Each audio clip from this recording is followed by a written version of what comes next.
हूं, यदि किसी को असाध्य रोग है, पैरालाइसिस है और शरीर को ऐसी कोई दिक्कत है, शरीर का अंग कोई काम नहीं कर रहा, तो जल में कुसा डाल करके, कुस ये दो चीजों में काम करती है, एक असाध्य रोग को और एक मेमोरी ताकत बढ़ा देती है बच्चों के, विद्यार्थियों के लिए।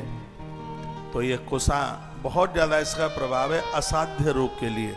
पैरालाइसिस जैसी गंभीर बीमारी, पोलिया, बहुत ज्यादा कष्ट है शरीर में, जकड़ने हैं, कष्ट है शरीर में, वेदना है, दर्द है, तो उसके लिए जल में कुसा डालकर भगवान महादेव का अभिषेक करने से इस रोग की निवृत्ति हो जाती है, शांति मिलती है शरीर को, शरीर कष्ट में नहीं होता। नहीं तो बहुत लोग चारपाई से लग जाते हैं, उठा नहीं जाता, बैठा नहीं जाता, बड़ा कष्ट होता है। ये मेरी बात लिख लें आप, मैं बिना प्रमाण को कोई बात करता नहीं हूँ, मेरी बात में गंभीरता होती है और मुझसे लल्लू पंजुओं वाली बात खिलखिला करके हंस करके बात कह दी, ये सब मुझसे बनता नहीं है, बात में गंभीरता होती है। विद्वान लोग, हमें प्रोफेसर लोग सुनते हैं। परसों के दिन वाराणसी के कोई प्रोफेसर साहब कथा को सुन रहे थे, कितनी उन्होंने बड़ाई भी की और बहुत बड़े संस्कृत के वो विद्वान हैं, उन्होंने हमें आशीर्वाद भी दिया, दोनों चीजें मिली हैं। मेरा मन गदगद हो गया, कितने पढ़े लिखे लोग जिनके संस्कृत के किताबों में उनका चैप्टर चलता है, वो मुझे कहते हैं आज कौन मूलबद्ध कथा कहता है, आज कौन कथाओं में श्लोक बोलता है, आज कौन कथाओं में ये प्रमाण के साथ बोलता है कि हम ये बात इस ग्रंथ से कह रहे हैं। और वो कहते हैं सनातन धर्म का तुम सौंदर्य हो, सनातन धर्म का तुम गौरव हो, कभी काशी आओ तो बता देना, एक बार मुलाकात होगी। मन गदगद हो गया, खुश हो गया। मैं ज़्यादा फ़ोन उठा नहीं पाता हूँ और मैंने अचानक, उन्होंने आश्रम से नंबर लिया था, मन खुश हो गया। तो मैं तो अपने भाग्य की सराहना करता हूँ, यहाँ से कुछ ऐसी बातें कही जाएं जिसमें हमारा सनातन धर्म सुरक्षित हो, कोई कंफ्यूज वाली बातें ना हो। भगवान शंकर का महारुद्राभिषेक किन किन चीज़ों से क्या अपना प्रभाव दिखाता है। 12:58 हो गई हैं। तत्काल तुलसी तपोवन यूट्यूब चैनल पर जो अभिषेक का विज्ञान बताया जा रहा है, इसको जरूर आप पूरा सुनिएगा।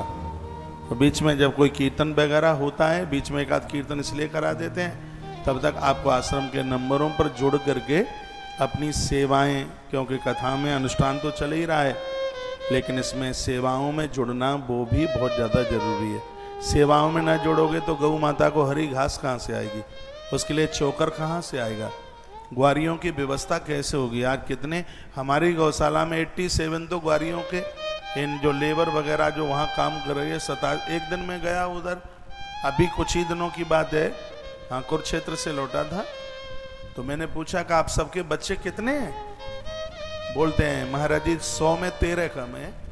मुझे तो इतनी खुशी हुई, बहा तुलसीवन आश्रम छोटे छोटे बच्चों के लिए भी तू मददगार बन रहा है, बड़ी खुशी हुई, बड़ी प्रसन्नता हुई। हाँ, और अब के तो मैं बोल के आ गया हूँ कि तुम्हारे बच्चों के ऊपर जितना भी पढ़ाई लिखाई के ऊपर जो भी खर्चा होगा, उसका पूरा व्यय तुलसी वन आश्रम करेगा। तो मैं अपने बच्चों के ऊपर, पढ़ाई के ऊपर 1 रुपया खर्च करने की जरूरत नहीं है, जज्बा है, बस उत्साह है। और आप सब लोग जुड़े हैं इसलिए यह हो रहा है, आज पूरा देश जुड़ा है। बस ऐसा ही आशीर्वाद दीजिए, मेरा सौंदर्य मेरा ईमान हो, ईमानदारी के साथ ये सब काम होता रहे, तो फिर तो कोई काम रुकने वाला ही नहीं है। आइए, कुसा पानी में डालकर भगवान शंकर का महारुद्राभिषेक किया जाता है तो असाध्य रोग भी ठीक हो जाते हैं। जहाँ शरीर में जकड़ने, दर्द है, हड्डियाँ दर्द कर रही हैं, पैरालाइसिस है, पोलिया है, ऐसी कोई दिक्कत परेशानी है, या कहीं फ्रैक्चर हो गया और उसमें बड़ी जोर से दर्द हो रहा है, तो ये कुसा डाल करके जल में, कुसा जानते हैं आप, डाव, उसको पानी में डालकर भगवान शंकर का अभिषेक करने से शरीर के कष्ट की निवृत्ति हो जाती है। शरीर का दुख, शरीर का दर्द दूर हो जाता है। ये इसका प्रभाव है। और गन्ने के रस से भगवान महादेव का अभिषेक किया जाए तो परदेश में गई दौलत भी वापस आ जाएगी। आप कहते हैं हमारा पैसा मारा गया है, पैसा वापस नहीं आ रहा, कारोबार फैल हो रहा है, धन मार लिया गया और वो वापस नहीं आ रहा है, व्यापार चलता नहीं है, तो शंकर गन्ने के रस से अभिषेक करने पर अति प्रसन्न होता है, बहुत ज्यादा खुश होता है गन्ने के रस से। शुक्रवार के दिन लक्ष्मी के लिए आप गन्ने का रस, प्रदोष के दिन गन्ने का रस आप भगवान के लिए उसको आप महाअभिषेक में लीजिए। और मैं आज बहुत आग्रह पूर्वक निवेदन करूंगा, यदि मेरी बातों का विश्वास आपने किया है, आप कितने देवताओं को पूजते हैं आप जाने, मैं आग्रह पूर्वक निवेदन करूंगा आप महादेव की पूजा घर में करोगे, जीवन निहाल हो जाएगा, किटकिट हो जाएगा। इतना बड़ा प्रभाव है। शंकर को देवता पूजते हैं, दैत्य पूजते हैं, राम पूजते हैं तो रावण भी पूजता है उसे। रावण को भी राम के हाथ से मुक्ति चाहिए। देखो महादेव को वह भी, कौन नहीं पूजता शंकर को, ऋषि पूजते हैं, स्वयं मां भगवती जगदम्बा नित्य शिवलिंग की पूजा करती है। मां भगवती जगदम्बा नित्य रुद्राभिषेक करते, कोई तो बात है। यदि यह ना होता तो सदियों से बातें क्यों गाई जा रही थी। शंकर रेडी हो जाते हैं जब कोई एक बार कह देता है हर हर महादेव, लिंग पुराण में लिखा है, जब कोई हर कहता है तो शंकर दौड़ पड़ते हैं। द्वारा हर कहता है, महादेव उस जीव को कंठ लगा लेते हैं, और हर हर कह करके जब कोई महादेव बोल देता है, भोलेनाथ की आंख में आंसू आ जाते हैं, कहते हैं कि बेटा अब मैं तुझे क्या दूं, मैं तेरा इतना ऋणी हो गया। इसलिए कथा में मैं कितनी बार हर हर महादेव बुलवाया करता हूं। लिंग पुराण में हर हर महादेव की बड़ी व्याख्या सुनते हैं। और मैंने पूर्व के 18 पुराणों की श्रृंखला में लिंग पुराण सुनाया है, और इस कथा में भी मैं कुछ चर्चा करूंगा उसकी।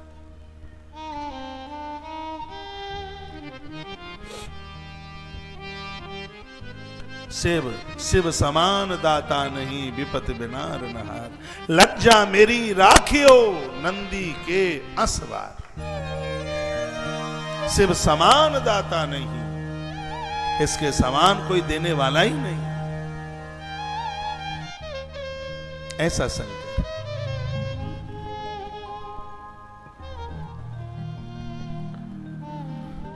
एक बार क्या हुआ, पहले चौपाई एक बुलवाऊंगा, 1 बज गया है, क्योंकि इन भक्तों को वहां यूट्यूब पर पहुंचने में टाइम लगता है, और ये चौपाई रोज बोला करें हमारे साथ। आंसू तो से तुम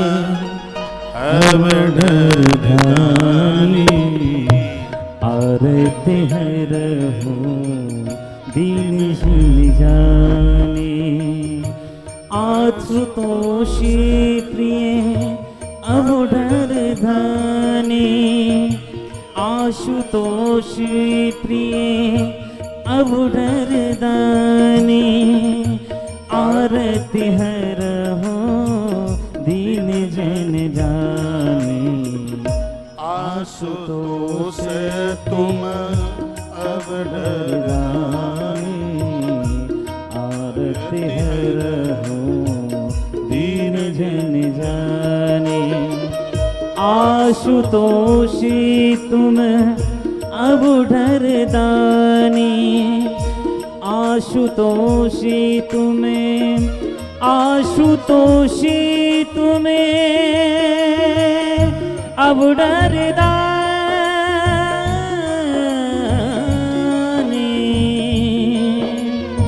अब डर दाने, अब डर दाने, आशुतोषी तुम अब डर दानी, आरती है रहो दीन जन जानी, आशुतोष तुम अब डर दानी,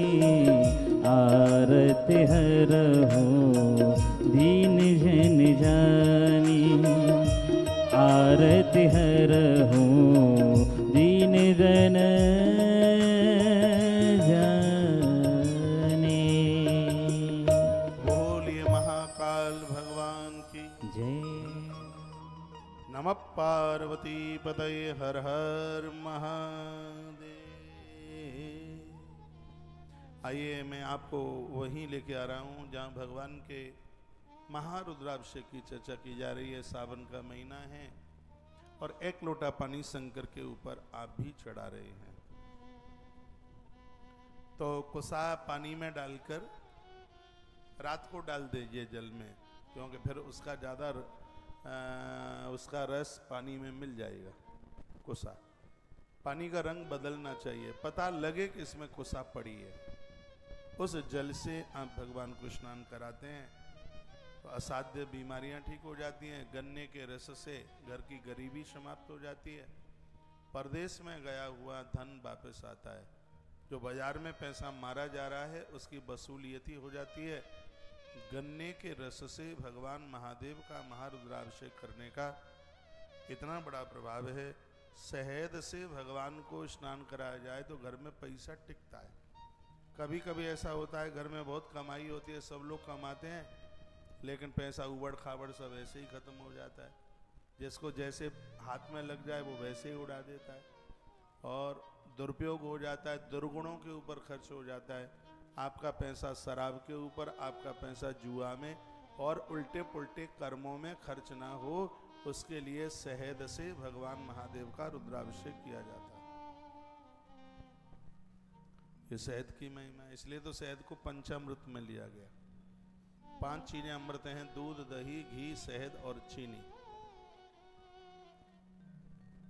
भगवान को बहुत ज्यादा पद्म पुराण के अंतर्गत इन 5 चीजों से देवताओं को निलाने पर व्यक्ति 5 तत्वों को जीत लेता है। अग्नि, आकाश, जल, वायु और धरा, 5 तत्वों। अग्नि जलाएगी नहीं उसे, पानी डुबाएगा नहीं उसको, वो गूंगा बन करके पैदा नहीं होगा धरती पर, अज्ञानी बन करके नहीं जिएगा। ये प्रभाव है इन सब चीजों के। इसलिए मैं इन सब चीजों में बहुत विश्वास रखता हूँ और मैंने तो ये सब कर करके पाया है। मुझे तो कहीं प्रमाण देने की, कहीं से प्रमाण लेने की जरूरत ही क्या है। ये देवताओं के संग जुड़कर उनको पूजकर क्या नहीं हमने प्राप्त किया। एक हमने भगवान की कृपा से मध्य प्रदेश की एक जगह है बालाघाट, जो एमपी के लोग यहाँ बैठे हैं, उन्होंने इस जिले का नाम सुना होगा। वनवासी इलाका है, आदिवासी क्षेत्र है उधर, लेकिन लोग बहुत अच्छे हैं बालाघाट के।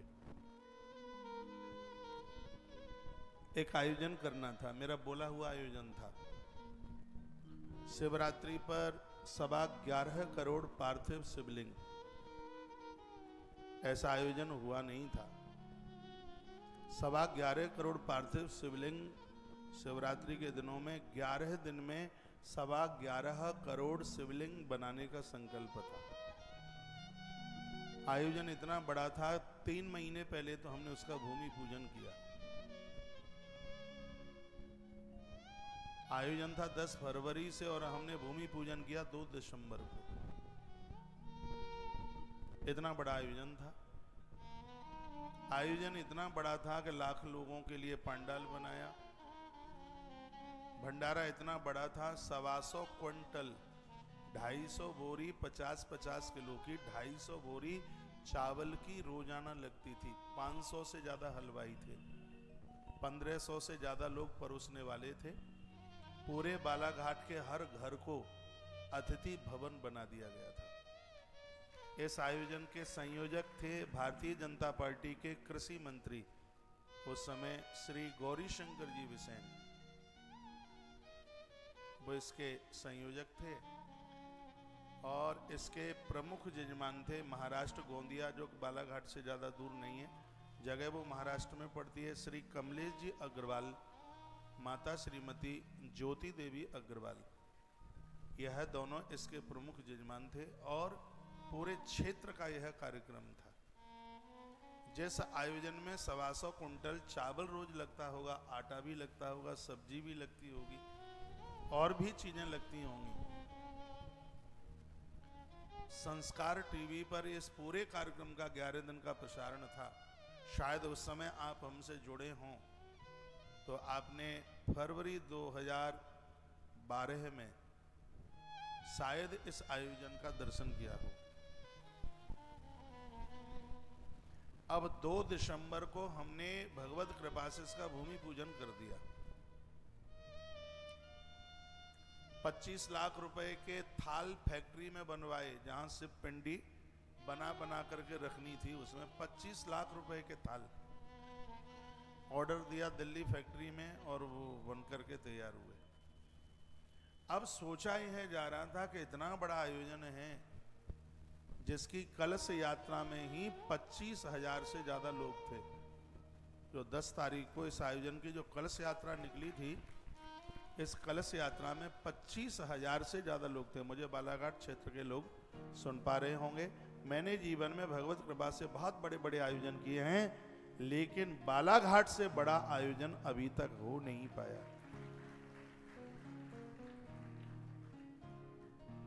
सिर्फ टेंट का खर्चा 1.25 करोड़ रुपए का था।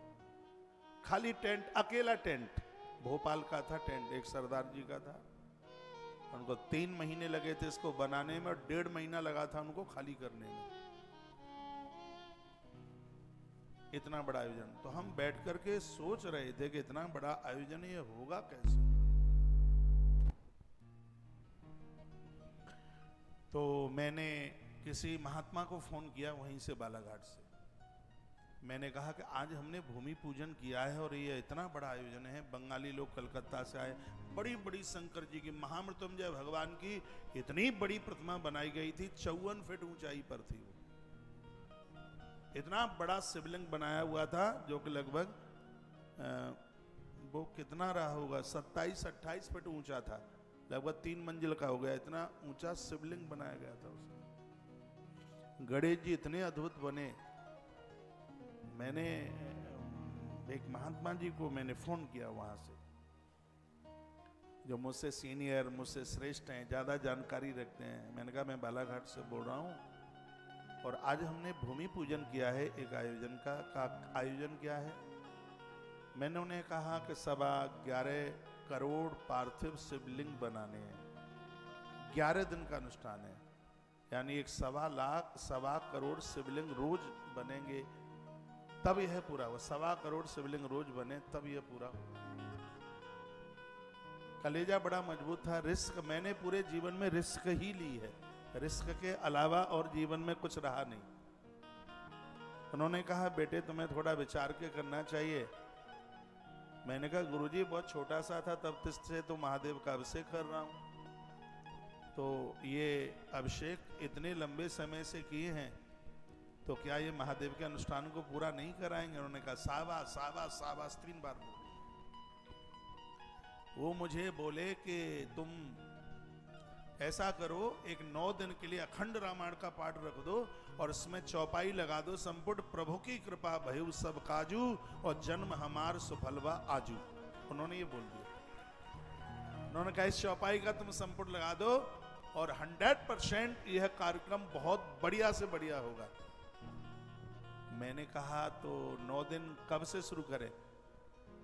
वो बोले कि 10 तारीख से तुम्हारा कार्यक्रम है, 1 फरवरी से लेकर 9 फरवरी तक 9 दिन का कर दो। मैंने कहा 9 दिन का क्यों, हम ये अखंड पाठ आज से ही शुरू करते हैं। 2 दिसंबर से आनंद फानन में संदीप शास्त्री उस समय होते थे, आचार्य राममोहन शास्त्री जी उस समय गुरुकुल में भारी व्यस्त थे, लास्ट में इनको बुला लिया था और उसी दिन से वो रामायण का अनुष्ठान आरंभ कर दिया। मैंने लोगों की ड्यूटी लगाई 1-1 घंटे की और 2 दिसंबर से लेकर के वो अखंड रामायण हमने 10 फरवरी को पूरा किया, कलश यात्रा से पहले। ये चौपाई के साथ में जो रामायण का पाठ हुआ, इतना अद्भुत आयोजन, कितना करोड़ रुपया खर्च उस आयोजन में हुआ, कहां से आया पता ही नहीं लगा, हल्ला बोल आयोजन हुआ। इन सब चीजों पर मैंने विश्वास करना सीखा है। और शिव पिंडी कितनी बनी सुन लो, एक ही दिन में 3,73,00,000 शिव पिंडी अकेले एक ही दिन में शिवरात्रि के दिन बन करके तैयार हुई थी। ऐसा कोई दिन नहीं था जिस दिन 2 करोड़, 2.25 करोड़ शिवलिंग रोज न बनते हों। संकल्प था 11.25 करोड़ का, लेकिन 13.25 करोड़ से ज्यादा 12 करोड़ 83-84 लाख शिवलिंग 11 दिन में बनकर के तैयार हुए। संकल्प पूरा हुआ।